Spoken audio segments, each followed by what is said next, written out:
बांग्लादेश के अंदर जो कुछ हो रहा है, हिंदुओं पर जो यातनाएं ढाई जा रही हैं, आप देख रहे होंगे किस प्रकार के अत्याचार हो रहे हैं, मंदिर तोड़े जा रहे हैं।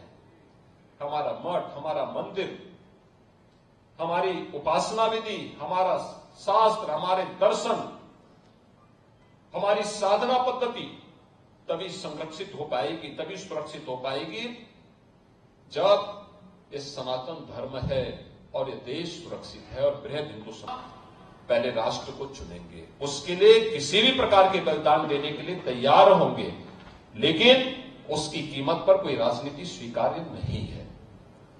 मैं आप सबको इस बात के लिए आश्वस्त करने के लिए आया हूं कि ये जो डबल इंजन की सरकार है, ये आपकी आस्था का सम्मान करते हुए आपको विकास के पथ पर आगे बढ़ाना चाहती है।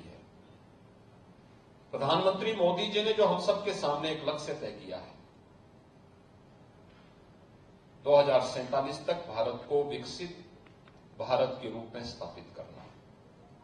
लेकिन केवल विकसित भारत नहीं होगा, उसमें विरासत भी होगा और विकास भी होगा, दोनों का समन्वय होगा। गुलामी के अंशों को हमें सर्वथा समाप्त करना है और गुलामी के अंशों को समाप्त करते हुए हमें एक ऐसे नए भारत का, जो अपने विरासत पर भी गौरव की अनुभूति करता हो, विकास को उसके साथ जोड़ करके नए कलेवर के रूप में स्थापित करता हो। और श्री कृष्ण जन्माष्टमी इसी बात का संदेश हम सबको देता है। हमें वर्तमान की इन चुनौतियों को समझना पड़ेगा जो हम सबके सामने है, भारत के सामने है, सनातन धर्म के सामने। याद रखना, जो चुनौती सनातन धर्म के सामने है वही भारत की चुनौती है, और जो भारत की चुनौती है वही सनातन धर्म की चुनौती है। दोनों एक दूसरे से अपने आप को अलग नहीं कर सकते, कोई एक दूसरे से अलग नहीं कर सकता। और मैं तो आज पूज्य संतों का आह्वान करूंगा, इस समय है उनको स्वयं आगे आकर के पूरे समाज को एकजुट करने के सावधान के साथ आगे बढ़ना पड़ेगा।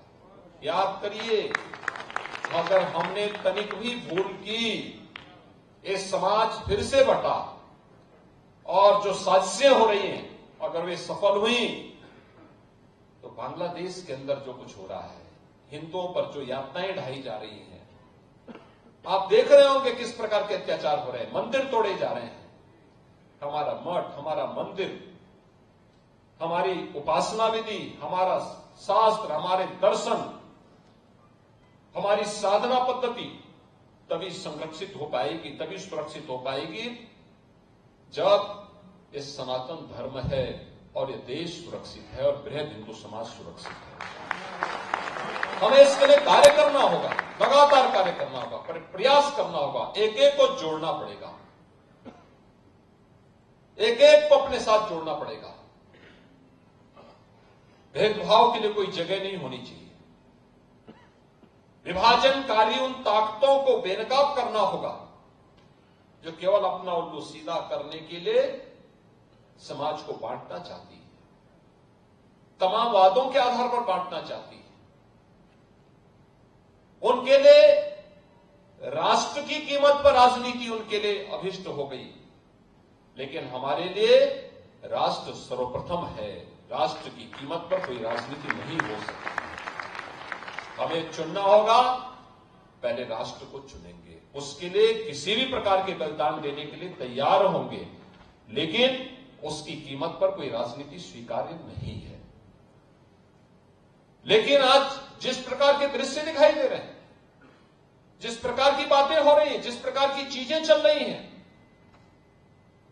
आपने देखा होगा इन सब के मुंह बंद है बांग्लादेश की घटना पर। कोई बोलना नहीं चाहता क्योंकि उन्हें भय है, अगर वो बोलेंगे तो उनके वोट बैंक खिसकते हुए दिखाई देंगे। उनके पैरों के नीचे की जमीन जिस पर वे लोग खड़े हैं, वे अंगारे उनको ही जलाते हुए दिखाई दे रहे होंगे, और इसलिए वे मौन हैं, बोल नहीं सकते। जो लोग दुनिया के अंदर अन्य मुद्दों पर बोलते हैं, मुखर होकर के बोलते हैं,